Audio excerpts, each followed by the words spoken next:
Ito ng Filipino Mirror, namimili din ng pupuntahan. Magandang umaga po. Kaya hanga sa inyo.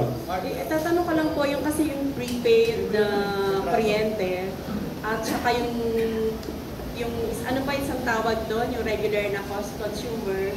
Pareho din po ba ng requirements yung kailangan doon sa nag-a-apply ng pang-prepaid at saka doon sa regular na... Sorry, naiba yung tanong ko regarding the suspension and... Okay yan, okay. Anything about power experts sila?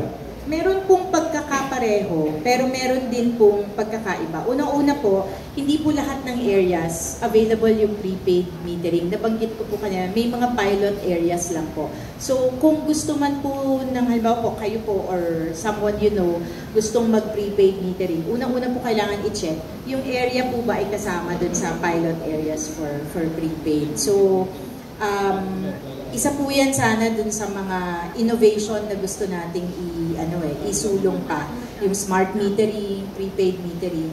Pero kung hindi po kasi siya kasama, hindi po talaga makaka-avail ng prepaid metering service.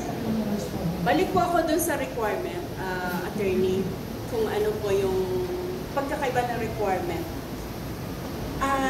Hindi ko po dala yung kailangan pa ba yung mga building permit sa metered kung wala pong existing na meter, kailangan po yun. Opo. Okay. Yung mga electrical, yung mga... kailangan pa rin po. Yes. Sige. Thank you.